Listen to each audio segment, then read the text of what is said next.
कला का नाम वो लेते हैं इंद्रिय। मन के बाद इंद्रिय, इंद्रिय के बाद मन हो सकता था? नहीं, गणित एकदम सही है। हमारे इंद्रियों को मन नियंत्रण में जरूर ले लेता है, लेकिन वो तभी ले सकता है जब इंद्रिय उपलब्ध हो। ड्राइवर तभी गाड़ी की सीट पे बैठ सकता है जब गाड़ी उपलब्ध हो। गाड़ी नहीं तो सड़क पर ढुर ढुर करता हुआ दौड़ता है, उससे क्या फर्क पड़ने वाला। तो पहले इंद्रियां आती है और इंद्रियों के संयोग के साथ मन की उत्पत्ति होने लगती है, मन प्रगाढ़ होने लगता है धीरे धीरे धीरे धीरे। अब यहाँ पर उपनिषद कह रहा है जब तुम मन पर नियंत्रण कर लो तब तुम्हें अपनी इंद्रियों पर अब नियंत्रण पैदा करना है।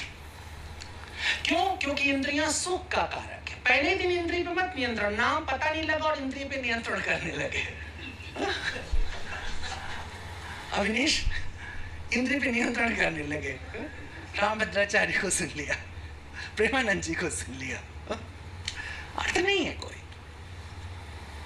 क्रम है, मन पर नियंत्रण हो जाने के बाद इंद्रिय पर नियंत्रण का क्रम शुरू होगा।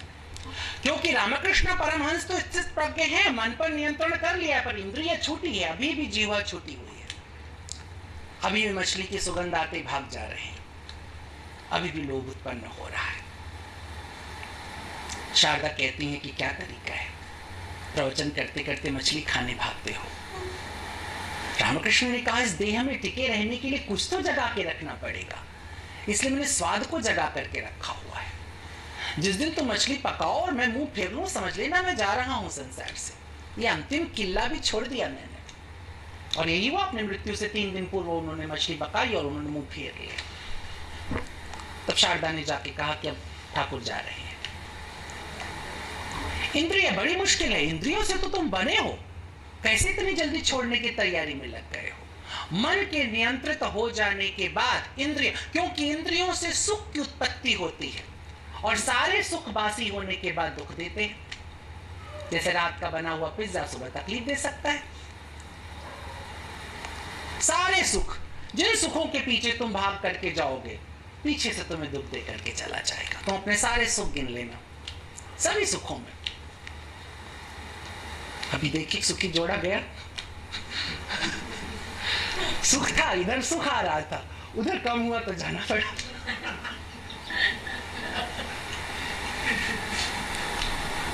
सारे सुख जब तुम उसे प्राप्त करते हो, तुम भांग खाने, होली पे सब भांग खा रहे थे, भांग खा रहे थे, भांग। क्या भांग में सुख क्या रखा, मुझे समझ में नहीं आज तक आया। अब 3 दिन 4 दिन लौट रहे हैं, कान जल रहा है तो सर जल रहा है तो चक्कर आ रहा है तो नींद आ रही है। काहे को पहले दिन काहे खाए थे? तो कौन सा सुख था उसमें?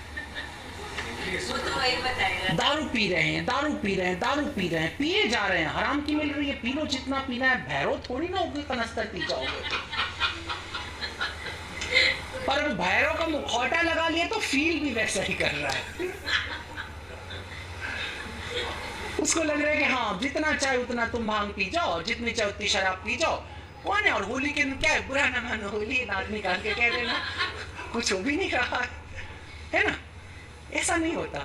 बट एनीवेज, इंद्रिय सुख देते हैं, इसलिए वेदों ने सुखों को जब केंद्रीभूत घनीभूत किया तो उसे इंद्र का नाम दिया। इंद्र सभी इंद्रियों का शासक होता है, इसलिए उसको स्वर्ग का राजा कहते हैं, क्योंकि स्वर्ग इंद्रियों से जुड़ा हुआ। इंद्रिय हटा दो तो स्वर्ग नष्ट हो जाएगा। इसलिए स्वर्ग की परिकल्पना चाहे भारत में हो रही हो, चाहे बेबीलोन में हो रही हो, चाहे अरब में, मक्का में हो रही हो, चाहे जेरूसलम में हो रही है, उसमें ऐन्द्रिक सुख ही बार बार लौट करके आते हैं। अप्सरा मिलेगी तो हूर मिलेगी, तो तोहूर मिलेगा, तो लंगूर मिलेगा, अंगूर मिलेगा, सब कुछ तुमको मिलेगा। वो सब जो तुम गरीब आदमी धरती पे नहीं पाए हो, वो सब मरने के बाद तुमको मिल जाएगा ऊपर। सारे मन के दरिद्र बैठ के मंदिर में, मस्जिद में घंटी उंटी बजा रहे हैं, सर पीट रहे हैं, सर को काला किए जा रहे हैं कि अंत में हूर तो मिल के रहेंगे। अल्लाह सोच रहे हैं कि यार मेरे लिए भी सिजदा कर लो। अगर सारी सिजदा हूर के लिए है तो वही की मूर्ति बना लो, इतना टेंशन लेने की क्या जरूरत है? तपस्या तपस्या में बैठे, सारी इंद्रियों को, ब्रह्मचर्य पैदा होते ब्रह्मचर्य धारण कर लिया कि स्वर्ग प्राप्त होगा, वहां जाके क्या करोगे साहब? ये प्रैक्टिस अगर कंटिन्यू कर गई तो हुरे तुम्हें आगे छोड़ के चली जाएगी। किधर तुमने मेरे को भेज दिया रिडक्शन माल के पास, इसका क्या काम था स्वर्ग में? इसलिए इंद्र शब्द इस्तेमाल किया। इंद्रियों में सुख निहित होता है क्योंकि इंद्रियों के पास बल होता है। इसलिए प्रेत जब रसगुल्ला खाना चाहता है तो किसी इंद्रिय वाले व्यक्ति के सर पे चढ़ जाता है, फिर रसगुल्ले पे रसगुल्ला उसको खिलवाता है, क्योंकि उसमें वासना तो उत्पन्न हो रही है प्रेत में, पर चूंकि बल नहीं है, रसगुल्ला खाने के लिए जिस बल की जरूरत है वो बल नहीं, वो तो इंद्रिय के पास है। इसलिए हमारे यहाँ इंद्र को इतना भोगी और विलासी, ये गाली नहीं है, ये देवता का अपमान नहीं है। कुछ अंग्रेज मूर्खों को नहीं समझ में आया तो उन्होंने कह दिया कि इंद्र तो बड़ा याश टाइप का, आर्य समाजियों को भी नहीं समझ आया।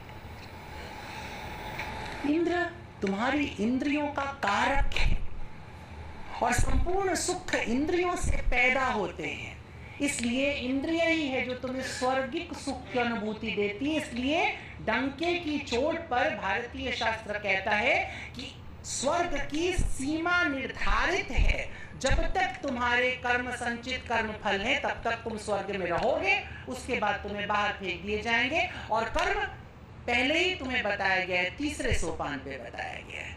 तीसरे सोपान पर जो तुमने संचित किया है वो 8वें 9वें सोपान पर आकर के तुम्हारे पास खुलता है, ओपन होता है। कितना तुमने अपने पास संचित किया था? इंद्रियों को बल चाहिए ना। तुमने जम के घी तेल खाया था तो ठीक है, तुम ज्यादा समय तक जवान रहोगे, पर नहीं, तुमने सूखी रोटी खाई थी या जल जल के भुन भुन के दांत पीस पीस करके रोटी खाई थी तो इंद्रिय उतनी जल्दी तुम्हारा साथ छोड़ देंगे, तुम 100 बीमारियों में ग्रस्त हो जाओगे, डॉक्टर्स के खन्ना के पास चले जाओगे, है ना, कहीं चले जाओगे। इसलिए इंद्रिय को नियंत्रित करने की बात कर रहा है वो। अंतिम बात इसमें, वो बड़े बड़े व्याख्यान पर तुम लोगों की इंद्रिय का ख्याल रखते हुए जल्दी जल्दी कह रहा हूं कि इंद्रिय नियंत्रण के बाद होता क्या है। क्योंकि सारे के सारे सुख इंद्रियों से संबंधित हैं और सारे के सारे सुख तुम पा नहीं सकते हो, लेकिन अगर तुमने अपने इंद्रियों को ही अपने नियंत्रण में कर लिया तो सारे सुख तुम्हारे दास हो जाते हैं, क्योंकि अब चुनाव तुम्हारा है। अब गोलगप्पा देख के तुम्हारी जबान से पानी नहीं आने वाला है, क्योंकि हो सकता है तुमने गोलगप्पा खाने का मन किया लेकिन तुम उसको होनोलुलु में हो, गोलगप्पा तुम्हें नहीं मिल रहा है। लेकिन अगर तुम्हारा इंद्रिय नियंत्रण हो चुका है तो तुम जिस स्थान पर हो उसी स्थान के सुख को अपना लोगे। जिस प्रकार का सुख तुम्हारे सामने उपलब्ध है उस प्रकार के सुख को, ये बहुत विशद विषय है लेकिन संकेतों में समझने की कोशिश करना